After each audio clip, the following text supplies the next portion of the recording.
ನೆಹರು ಪ್ರಧಾನಮಂತ್ರಿ ಇದ್ರು, I will crush RSS ಅಂದರು. RSS ಇದೆ, ನೆಹರು ಇಲ್ಲ. ಇಂದಿರಾ ಗಾಂಧಿ ತುರ್ತು ಪರಿಸ್ಥಿತಿ ಹೇರಿ ಸರ್ವಾಧಿಕಾರಿಯಾಗಿ ಮೆರೆದ್ರು, ಸಂಘವನ್ನು ಬ್ಯಾನ್ ಮಾಡಿದರು. ಇಂದಿರಾ ಗಾಂಧಿ ಇಲ್ಲ, ಭಾರತ ಇದೆ, RSS ಇದೆ. ಇವರು ಪ್ರಿಯಾಂಕ್ ಖರ್ಗೆ ಅವರೇ, ನೀವು ಈಗ ನಿನ್ನೆ ಮೊನ್ನೆ ಹೋಮ್ ಮಿನಿಸ್ಟರ್ ಆಗಿದ್ದೀರಿ, ನಿಮ್ಮ ಅಪ್ಪ ಮುಂಚೆನೇ ಆಗಿದ್ರು. ನಿಮ್ಮ ಅಪ್ಪನ ಕೈಲೇ ಏನು ಮಾಡೋಕ್ಕಾಗಲ್ಲ. ನೀವೇನು ಮಾಡ್ತೀರಿ? ನೀವು ಸರ್ವಾಧಿಕಾರಿ ಅಲ್ಲ. ಎಲ್ಲೋ 2-3 ರಾಜ್ಯಗಳಲ್ಲಿ ನೀವು ಅಧಿಕಾರದಲ್ಲಿದ್ದೀರಿ. ಅದು ಅಧಿಕಾರದ ಕೊನೆಯ ದಿನಗಳು, ನಿಮ್ಮ ಅಧಿಕಾರದ ಕೊನೆಯ ದಿನಗಳು, ನಿಮ್ಮ ಪಕ್ಷದ ಅಧಿಕಾರದ ಕೊನೆಯ ದಿನಗಳು. ನಿಮ್ಮ ಅಪ್ಪನ ಹಣೆ ಮುಂದಿನ ಸರಿ ನೀವು ಇಲ್ಲಿ ಕಾಂಗ್ರೆಸ್ ರಾಜ್ಯದಲ್ಲಿ ಅಧಿಕಾರಕ್ಕೆ ಬರಲ್ಲ. ನೀವೇನು ಮಾಡ್ತೀರಿ?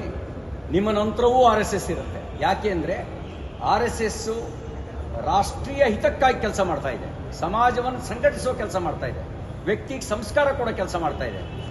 ಆ ವ್ಯಕ್ತಿಗೆ ಸಂಸ್ಕಾರ ಕೊಡೋ ಕೆಲಸ ಅದು ರಾಜಕೀಯ ಪ್ರೇರಿತವಾಗಿರೋದಲ್ಲ. ವ್ಯಕ್ತಿಗೆ ಸಂಸ್ಕಾರ ಕೊಡುವ ಕೆಲಸ ಅದು ಬಿಸ್ನೆಸ್ ಅಲ್ಲ. ನೋಂದಣಿ ಮಾಡ್ಕೊಳ್ಳೋಕ್ಕೆ ಅದು ಸಂಘ ಅಲ್ಲ, ಅದು ಬಿಸ್ನೆಸ್ಸು ಅಲ್ಲ. ಅದು ಸಮಾಜವನ್ನು ಸಂಘಟಿಸೋ ಸಂಘಟನೆ, ಸಮಾಜದೊಳಗಿರುವಂಥ ಒಂದು ಸಂಘಟನೆ ಅಲ್ಲ. ಸಮಾಜದೊಳಗಿರೋ ಸಂಘಟನೆ ಬೇರೆ, ಇಡೀ ಸಮಾಜವನ್ನೇ ಸಂಘಟಿಸಬೇಕು ಅಂತ ಹೇಳಿ ವ್ಯಕ್ತಿಗೆ ಸಂಸ್ಕಾರ ಕೊಡುವಂಥ ಸಂಘಟನೆ ಬೇರೆ. ಹಾಗಾಗಿ ನಿಮಗೆ ಮಾಡೋ ಕೆಲಸ ಬೇರೆ ಇದ್ದಾವೆ, ನೀವು ಗಮನಿಸಬೇಕಾಗಿರೋ ಕೆಲಸಗಳು ಬೇರೆ ಇದ್ದಾವೆ. ದೊಡ್ಡ ಪ್ರಮಾಣದಲ್ಲಿ ಬಾಂಗ್ಲಾದೇಶದವರು ಅಕ್ರಮ ನಿವಾಸಿಗಳು ಬೆಂಗಳೂರಿನಲ್ಲಿದ್ದಾರೆ, ಕರ್ನಾಟಕದಲ್ಲಿದ್ದಾರೆ. ಇಲ್ಲಿದ್ದು ಮಾದಕ ವಸ್ತು ಚಟುವಟಿಕೆ ಅಂತ ಅಪರಾಧದ ಕೃತ್ಯಗಳಲ್ಲಿ ಭಾಗಿಯಾಗಿದ್ದಾರೆ ಅನ್ನೋದ್ರ ಕಡೆ ಗಮನ ಕೊಡ್ರಿ. ನೀವು ಹೋಮ್ ಮಿನಿಸ್ಟರ್ ರೀ. ದರೋಡೆ ಪ್ರಕರಣಗಳು ರಾಜಾರೋಷವಾಗಿ ನಡೆಯೋದು ಕರ್ನಾಟಕಕ್ಕೆ ಗೌರವ ತರೋ ಸಂಗತಿ ಅಲ್ಲ. ಇದ್ರ ಕಡೆ ಗಮನ ಕೊಡಿ.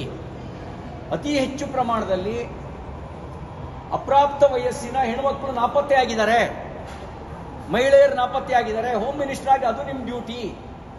ರಾಷ್ಟ್ರೀಯ ಸ್ವಯಂ ಸೇವಕ ಸಂಘ ಅದು ದೇಶಭಕ್ತ ಸಂಘಟನೆ, ಇದರಿಂದ ಅಪಾಯ ಇಲ್ಲ.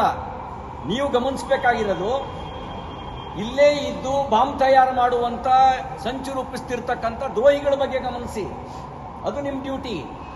ಅದನ್ನು ಬಿಟ್ಟು ಅದೇನೋ ಒಂದು ಗಾದೆ ಮಾತಿದೆಯಲ್ಲ, ಮಾಡಕ್ಕೆ ಕೆಲಸ ಇಲ್ಲದೆ ಇದ್ದು ಅದೇನೋ ಕೆತ್ತಿದ ಅಂತ, ಆ ಕೆಲಸ ಮಾಡಕ್ಕೆ ಕುತ್ಕೋಬೇಡ್ರಿ. ಆ ಕೆಲಸ ಮಾಡಬೇಡಿ. ನಿಮ್ಮ ಕೆಲಸ, ನೀವು ಹೋಮ್ ಮಿನಿಸ್ಟ್ರು ಥರ ವರ್ತನೆ ಮಾಡಿ. ಹೋಮ್ ಮಿನಿಸ್ಟರು ಗುಂಡಾಗಳ ಥರ ವರ್ತನೆ ಮಾಡಬಾರ್ದು. ಯು ಆರ್ ನಾಟ್ ಎ ಗುಂಡ. ನೀವು ಹೋಮ್ ಮಿನಿಸ್ಟರ್ ಥರನೇ ವರ್ತನೆ ಮಾಡಿ. ಇಲ್ಲದೇ ಇದ್ದರೆ ನಿಮಗೆ ಅಧಿಕಾರ ಶಾಶ್ವತ ಅಲ್ಲ. ಅಧಿಕಾರದಲ್ಲಿ ಮೆರೆದವ್ರನ್ನ ಪಶ್ಚಿಮ ಬಂಗಾಳದಲ್ಲಿ ಹೆಂಗೆ ಅಟ್ಟಾಡಿಸ್ಕೊಂಡು ಬಡಿತಾ ಇದ್ದಾರೆ ಗೊತ್ತಿದೆಯಲ್ವಾ?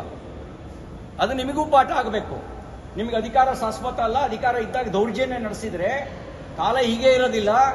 ಒಂದಿನ ಬೀದಿಗೆ ಬಂದಾಗ ಪಶ್ಚಿಮ ಬಂಗಾಳದ ಥರ ನಮಗೂ ಬಿಟ್ಟಾತು ಅನ್ನೋ ಭಯ ನಿಮಗಿರಲಿ. ಆ ಭಯದಿಂದ ಎಚ್ಚರಿಕೆ ವಹಿಸಿ ನೀವು ಮಾಡಬೇಕಾದ ಕೆಲಸಗಳನ್ನ ಯಾವುದೋ ಒಂದು ಪಟ್ಟಿ ಮಾಡ್ಕೊಳ್ಳಿ. ನೀವು ಮಾಡಬೇಕಾಗಿರೋದು ಭಯೋತ್ಪಾದನೆ ನಿಗ್ರಹವನ್ನ, ಮಾದಕ ವಸ್ತು ಅಕ್ರಮ ಮಾದಕ ವಸ್ತು ಸರಬರಾಜು. ಮಹಾರಾಷ್ಟ್ರದ ಪೊಲೀಸರು ಬಂದು ಮೈಸೂರಲ್ಲಿ ಹಿಡಿತಾರೆ, ನಾಚಿಕೆ ಆಗಬೇಕಲ್ಲ ನಮಗೆ ಅಂತ ನೀವು ಕೇಳಬೇಕು. ನಿಮ್ಮ ಪೊಲೀಸರಿಗೆ ಇದನ್ನು ಕೇಳಬೇಕು. ಇಂಥದ್ರ ಕಡೆ ಗಮನ ಕೊಡಿ. ಬೆಂಕಿ ಹಚ್ಚೋ ಕೆಲಸ ಮಾಡಬೇಡಿ. ನೀವೀಗಿರೋದು ಬೆಂಕಿ ಹಚ್ಚೋ ಕೆಲಸದ ಜಾಗದಲ್ಲಿ ಅಲ್ಲ, ಬೆಂಕಿ ಆರಿಸೋಕ್ಕೆ. ಬೆಂಕಿ ಹಚ್ಚೋ ಕೆಲಸ ಮಾಡಿದ್ರೆ ಆ ಬೆಂಕಿ ನಿಮ್ಮನ್ನೂ ಸುಡುತ್ತೆ. ನೀವು ಕರ್ನಾಟಕದ ರಾಜ್ಯದ ಒಂದು ನೆಮ್ಮದಿಗೆ ಬೆಂಕಿ ಹಚ್ಚಬಹುದು ಅಂತಂದ್ರೆ ಆ ಬೆಂಕಿಯಲ್ಲಿ ಚಳಿ ಕಾಯಿಸ್ಕೋಬಹುದು ಅಂತ ಭಾವಿಸ್ಕೋಬೇಡಿ. ಆ ಬೆಂಕಿ ನಿಮ್ಮನ್ನೂ ಸುಡುತ್ತೆ.